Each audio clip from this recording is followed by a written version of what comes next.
자, 오늘 우리에게 허락하신 하나님의 말씀은 마태복음 12장 38절에서 45절까지의 말씀입니다. 마태복음 12장 38절에서 45절까지의 말씀. 제가 가진 성경으로는 신약 19면이 됩니다.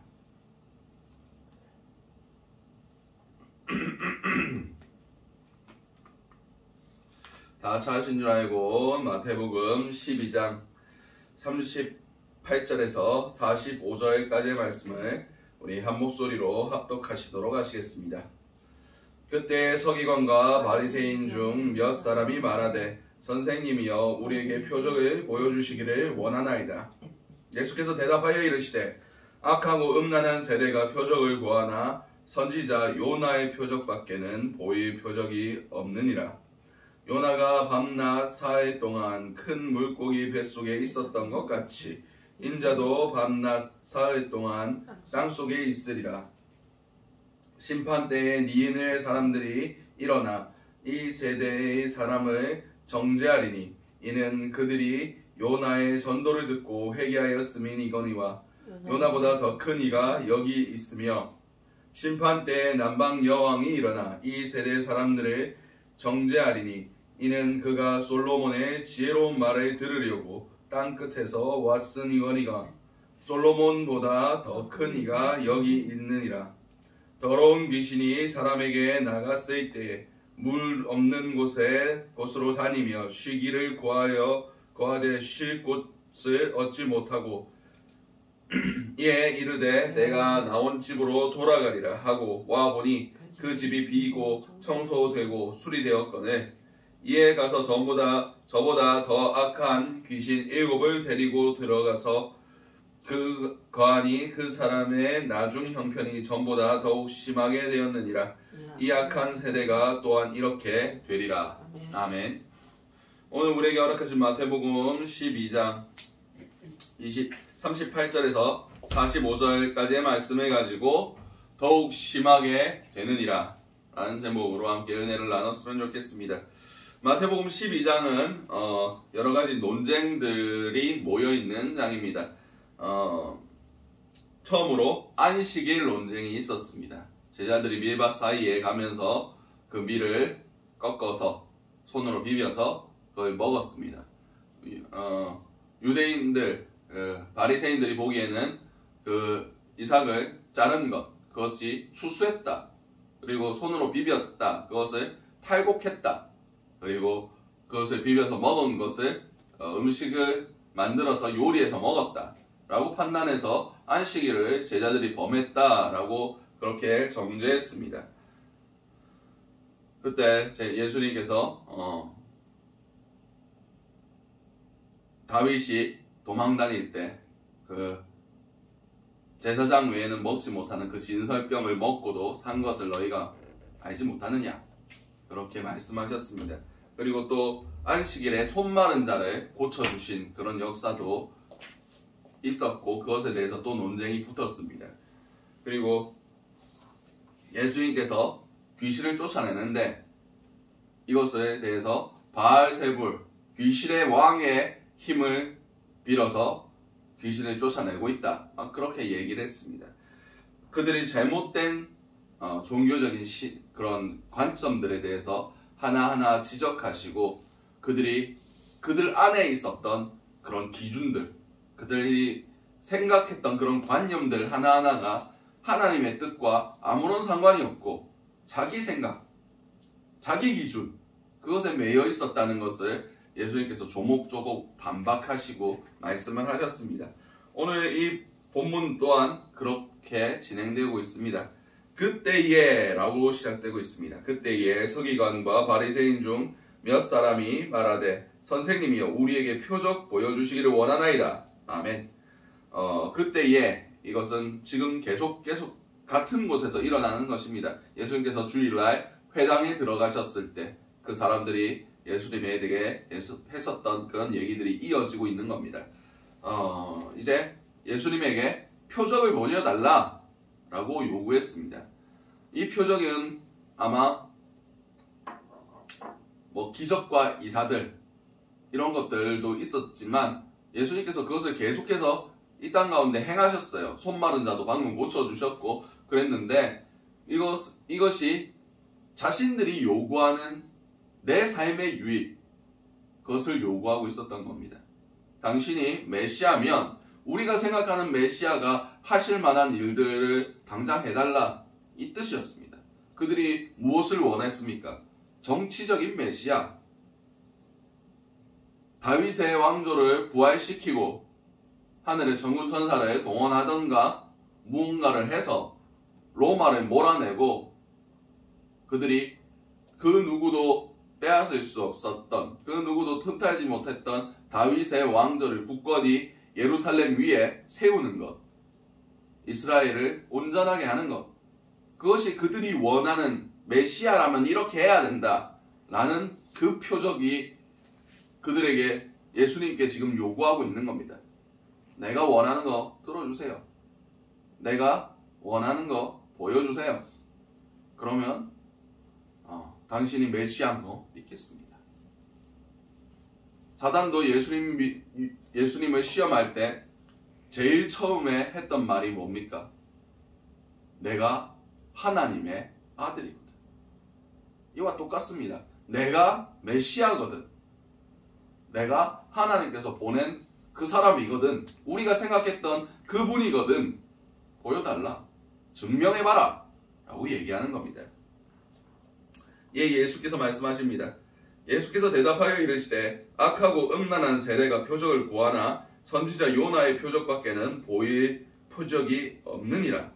40절도 보도록 하겠습니다. 요나가 밤낮 사흘 동안 큰 물고기 뱃속에 있었던 것 같이 인자도 밤낮 사흘 동안 땅속에 있으리라. 아멘.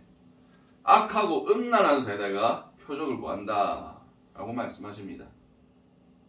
악하고 음란한 세대, 하나님의 뜻과 아무런 상관없고 하나님의 백성이라고 스스로 여기면서도 세상의 영을 섬기고 있는 그런 음란한 세대, 뭐 성적으로 타락하고 그런 것들이 아닙니다. 영적으로 그들이 하나님도 섬긴다고 하면서 하나님의 백성이라고 스스로 고백을 하면서도 세상 영에 붙들려 있었다는 겁니다. 자신의 욕망과 자신이 원하는 것들에 이끌어가는 그 영에 자신의 마음속에 역사하도록 그냥 내버려 뒀다는 겁니다.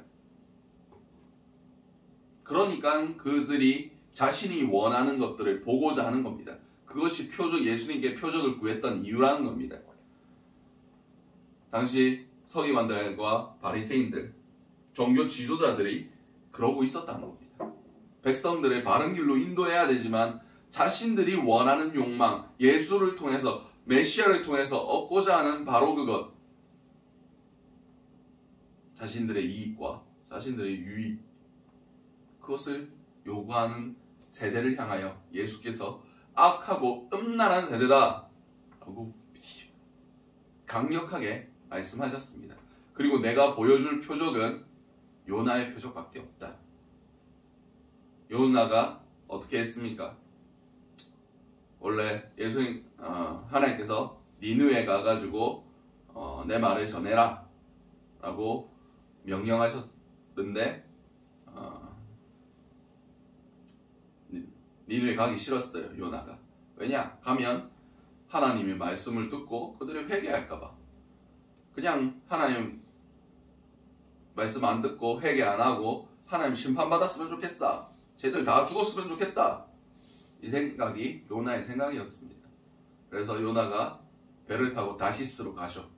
다시스로 슉 가는데 큰 풍랑이 일어나서 이게 하나님 때문에, 하나님이 나 때문에 일어난 일이다. 나를 바다에 던지면 잠잠할 거다 라고 스스로 알고 있었습니다. 그래서 요나가 바다에 던짐을 당하고 미리 하나님께서 예비하신 큰 물고기가 요나를 삼켜버립니다. 다시 말해서 세상 가운데 요나가 없어진 거예요. 3일 동안. 그리고 3일 후에 물고기가 배 타보니 니느웨 앞이었습니다. 이 기적 말고는 내가 너희에게 보여줄 기적이 없다 라고 말씀하십니다. 이게 무엇을 의미합니까? 예수 그리스도께서 십자가를 통해서 이 세상에 거하지 아니하시다가 무덤 속에 3일 동안 있다가 다시 나타나는 부활, 십자가의 죽으심과 부활의 역사를 보여주시겠다고 말씀하신 겁니다.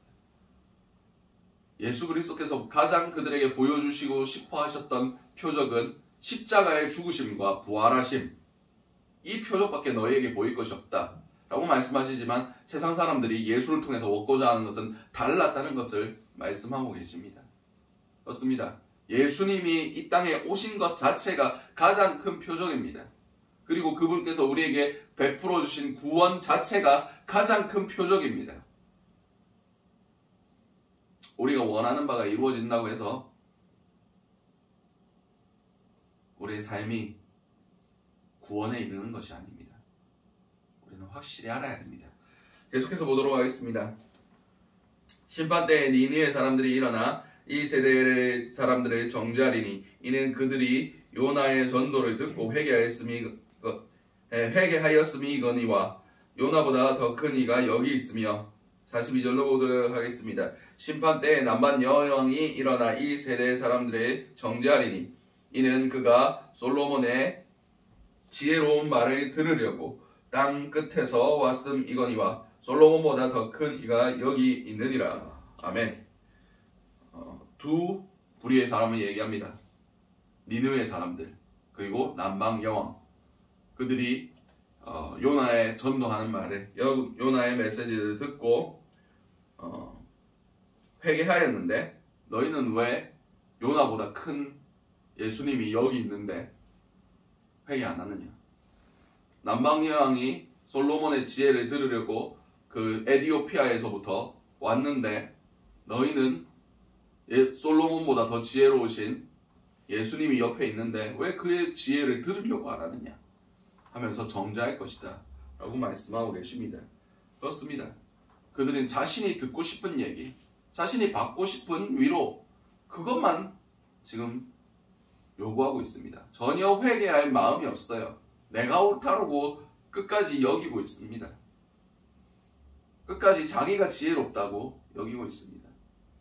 그들이 바로 바리새인들과 서기관들이었어요. 우리의 지혜는 하나님 앞에서 아무런 의미가 없습니다. 우리의 의는 하나님 앞에서 아무런 의롭다 하심을 받을 수가 없습니다. 아브라함이 하나님을 믿으니 그것이 하나님 앞에 의롭게 여김을 받았다라고 성경이 기록하고 있습니다. 하나님을 믿고 하나님을 따라가는 것, 그것이 우리가 할 수 있는 가장 의로운 것이고 예수를 닮아가는 것이 가장 의로운 것입니다. 이 세대를 향하여 가장 크신 분이 예수님이시고 그분을 닮아가고 그분을 쫓아가고 그분의 메시지들을 듣고 얻어지는 그 지혜가 가장 신령한 지혜, 하늘의 지혜, 구원에 이르는 지혜라고 분명히 말씀하고 계십니다. 34절부터 35절까지 보도록 하겠습니다. 더러운 귀신이 사람에게서 나갔을 때에 물이 없는 곳으로 다니며 쉬기를 구하되 쉴 곳이 없어 쉴 곳을 얻지 못하고 이에 이르되 내가 나온 집으로 돌아가리라 하고 와 보니 그 집이 비었고 청소되고 수리되었거늘 이에 가서 저보다 더 악한 귀신 7을 데리고 들어가서 거하니 그 사람의 나중 형편이 전보다 더욱 심하게 되느니라. 이 악한 세대가 또한 이렇게 되리라. 아멘. 여러분, 귀신 들린 사람이 바라고 소망하고 원하는 게 무엇이겠습니까? 자기에게서 귀신이 나가는 거겠죠. 악한 영내 지금 그들이 생각하는 악한 세력들, 로마나 다른 권력자들이 이스라엘을 점령하고 있는데 그것이 나가고 이스라엘이 온전히 세워지는 것, 그것을 사람들이 원했을 겁니다. 그런데 이스라엘이 독립을 한다고 해서 로마와 상대할 수 있습니까? 다른 세력들과 전쟁에서 이길 수 있습니까? 더 악한 자들이 쳐들어와서 로마를 다시 이스라엘과 예루살렘을 점령할 거다 라고 하신 말씀입니다. 개인적인 측면에서 보도록 하겠습니다. 예수님께서 은혜 내려주시고 하나님께서 은혜 내려주셨다고 우리가 회개했다고 끝나는 거 아닙니다. 우리의 마음 가운데 주님의 성령이 부어지지 아니하고 성령의 인도하심을 받지 아니한다면 전보다 더 악한 귀신들이 우리에게 틈타게 됩니다. 그러면 어떻게 됩니까? 더욱 심하게 되느니라. 이전 상황보다 더 악한 영의 지배를 받게 된다는 겁니다. 우리는 기억해야 됩니다.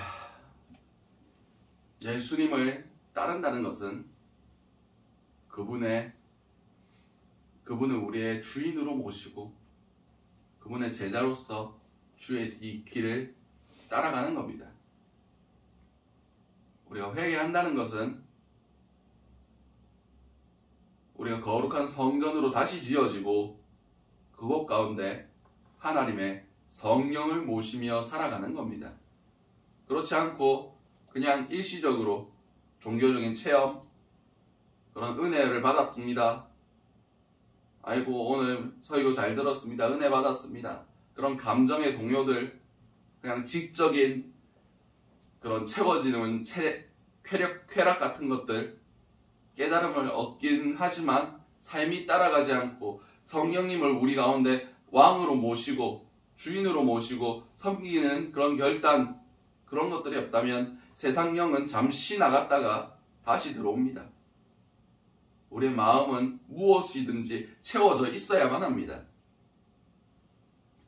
하나님의 영이 우리 가운데 임하지 아니하고 하나님의 영이 우리 가운데 계속해서 샘솟는 그런 생명의 강물처럼 흘러내리지 않는다면 우리는 다시 세상의 영에, 종교의 영에 붙들릴 수밖에 없습니다.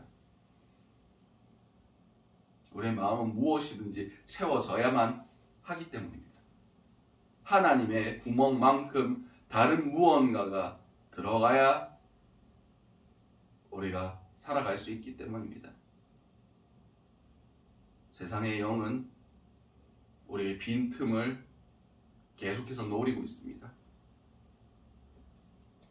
그들에게 틈을 주지 않기 위해서는 계속해서 공급을 받아야 됩니다. 계속해서 내 안에서 샘솟듯이 솟아나야 됩니다. 화장실에 더러운 오물이 똥 싸고 오줌 싸고 차여 있습니다. 그러면 그거를 어떻게 해야 됩니까? 변기물을 내려야죠.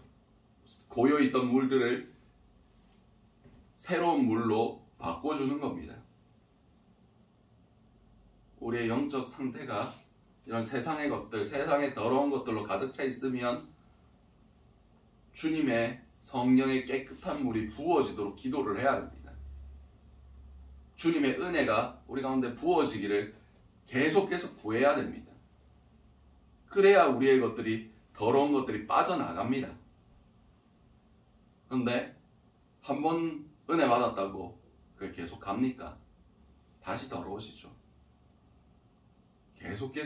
계속 우리는 하나님 나라 갈 때까지 내 더러운 것들이 쌓여 있을 때마다 주님의 은혜를 구하고 주님의 불쌍히 여기심을 구하고 성령님의 주권을 선포하고 그분의 말씀하심과 그분의 인도하심을 따라 우리가 가야 됩니다.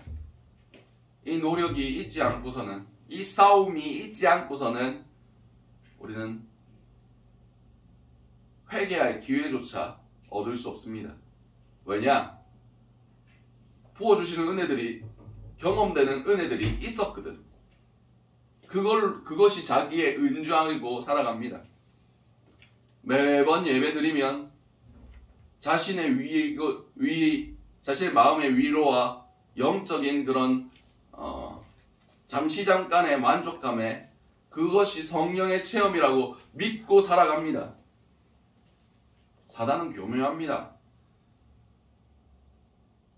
전부 다 거짓이 아닙니다. 진짜 가운데 가짜를 숨겨놓습니다.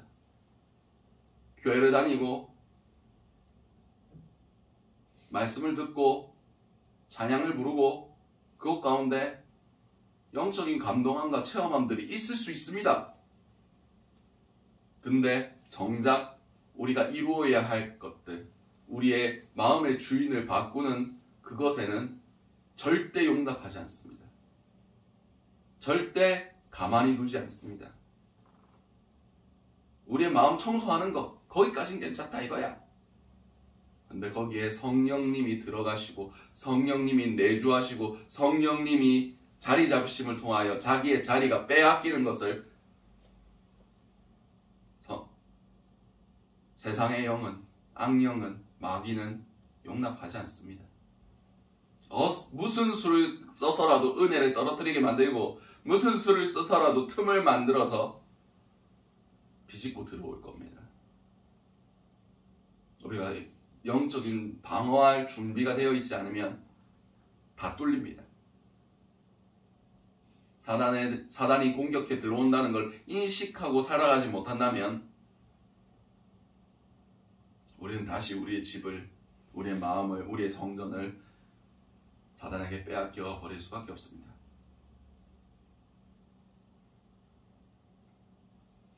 우리는 은혜 받기 전에 은혜를 빼앗아 올 것을 예상하고 미리 준비해야 됩니다.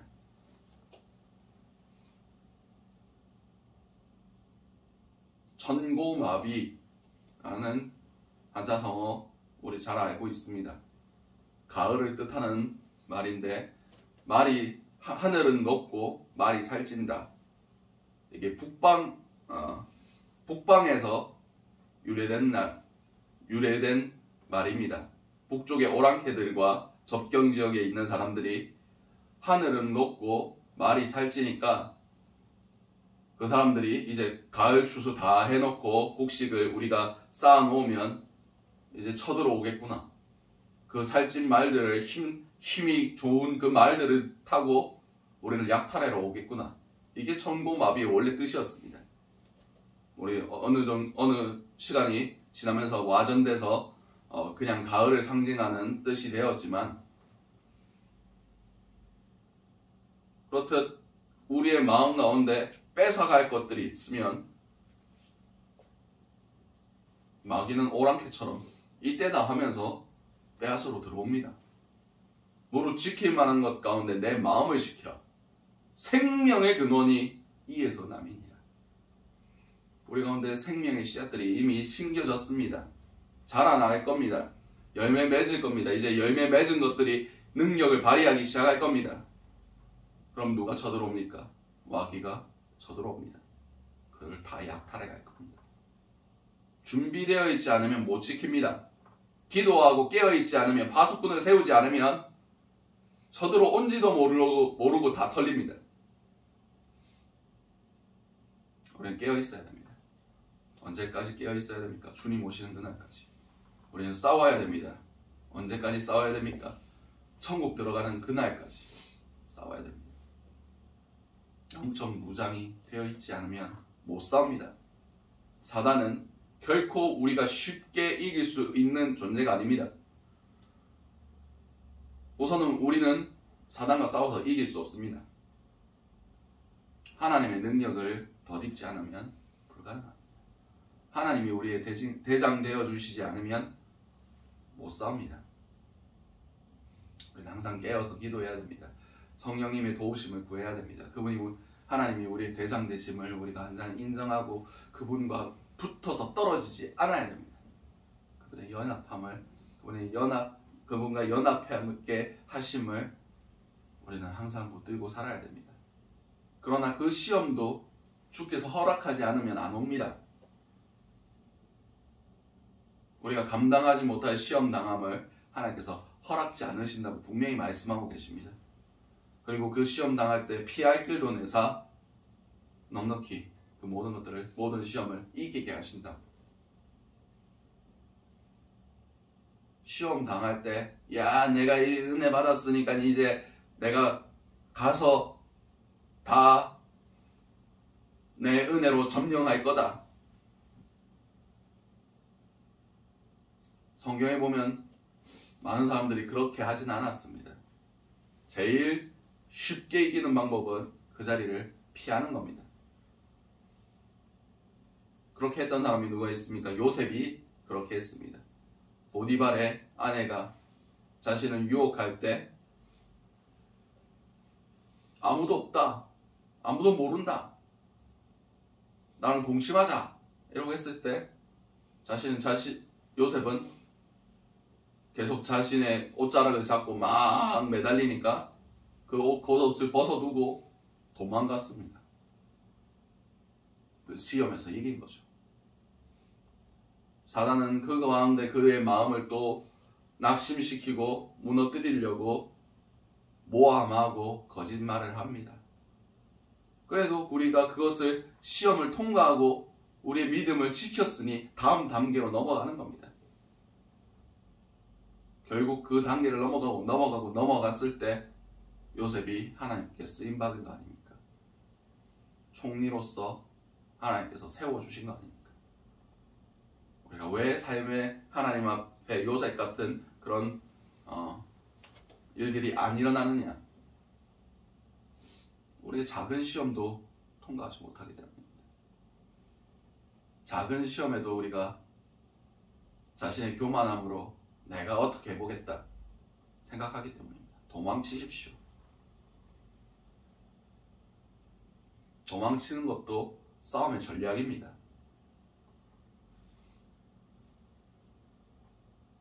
어느 순간 우리가 믿음의 성장이 있고 정말 훈련되고 잘 대적할 수 있을 때, 그런 경험이 있을 때 주님께서 도망갈 길도 막아 놓으시고 네가 싸워 이겨라, 내가 도와줄게 라고 말씀하실 때도 있습니다. 정말 우리가 처절하게 붙들고 기도하고 금식하고 주님의 도우심과 사단이 우리 가운데 틈타지 못하도록 기도해야 하고 그렇게 처절하게 싸워야 할 때가 올 때도 있습니다. 우리는 그것을 어떻게 싸워야 되는지를 하나님께 먼저 물어야 됩니다. 오늘은 어떤 전략을 사용해야 되겠습니까? 도망가라. 그 자리에 피해라. 알겠습니다 하면 도망가면 되는 거고, 금식하고 기도해라. 철회하고 기도해라. 하나님 말씀을 묵상하고 읽어라. 찬양을 해라. 찬양이 끊이지 않게 해라. 감사해라. 이런 전략들, 이런 싸움의 방식들을 성령님께서 알게 하실 때가 많습니다. 그럼 그렇게 하다 보면 이겨지고 훈련되고 싸우기에 익숙해진 자들이 될 수 있습니다. 그때부터는 우리가 주님의 강한 군사로서 쳐들어갈 수 있습니다. 사단에 매여 있는 자들을, 아브라함이 318명을 자신에게 나고 자라고 기르고 훈련된 자 318명을 데리고 조카 롯이 끌려갔을 때 쳐들어가서 그것을 되찾아오지 않습니까? 훈련되고 싸우기에 익숙하면 영혼을 구해올 수 있습니다. 사단의 공격을, 사단의 견고한진을 파할 수 있습니다. 주님의 능력으로, 주님의 연단하심으로, 주님이 명령하시면 가서 싸워서 이겨서 영혼을 구원할 수가 있습니다. 우리는 영적 싸움을 싸우는 사람입니다. 우리의 삶 가운데 이것을 항상 기억했으면 좋겠습니다. 싸우지 않으면 집니다. 싸우지 않으면 우리를 만만하게 봅니다. 심심하면 건드려보고 찔러보고 넘어뜨려보고 이게 먹히네 하면 똑같은 방법으로 다시 한번 매번 그렇게 넘어지게 만듭니다. 근데 거기에 저항하기 시작하고 거기에 싸우기 시작하고 더 이상 너희가 내 영에 대하여 이끌어갈 권한이 없다라고 선포하고 성령님의 주권을 선포할 때에 주님께서 그렇게 되게 해주십니다. 이것을 믿었으면 좋겠습니다. 은혜를 받기 전에 미리 은혜 받을 준비를 하셨으면 좋겠습니다. 그리고 은혜를 지켜낼 준비를 하셨으면 좋겠습니다.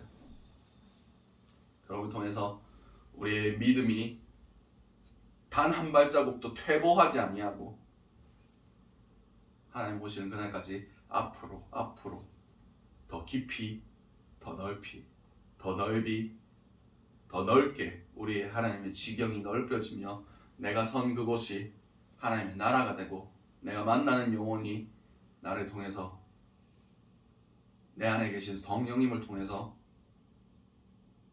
그 사단의 매임으로부터 자유를 얻을 수 있는 그런 훈련된 군사들, 싸우기에 익숙한 자들 될 수 있으시길 간절히 소원합니다. 기도하겠습니다. 사랑과 은혜가 충만하신 아버지 그대를 너무나 감사드립니다. 주여, 우리가 그냥 표면적으로 보이는 그런 표적을 구하는 자들이 아니라 정말 예수를 바라보며 정말 예수를 닮아가며 예수님 가르쳐 주신 대로 예수님이 주신 지혜대로 살아갈 수 있길 원합니다. 그럼을 통해서 우리가 깨끗이 청소되고 우리 가운데 하나님의 영, 성령님이 내주하시며 거룩한 성전된 삶을 살아갈 수 있길 원합니다. 그럼을 통해서 사단이 어떠한 틈도 우리 가운데 발견하지 못하게 하시고 아버지 그 공격 가운데 능히 이겨낼 수 있는 주님의 강한 군사 될 수 있게 하심을 통하여 우리가 언제까지 방어만 하는 것이 아니라 주님의 명령을 따라 주님의 연단하심을 따라 아버지 돌파해 나아가며 사단의 견고한 진을 파하며 그들이 포로로 잡고 있는 그 모든 영혼들을 구원할 수 있는 그런 주님의 강한 군사들 될 수 있게 도와주시옵소서. 이 모든 것들 살아계신 우리 주 예수 그리스도의 이름으로 기도드렸습니다. 아멘.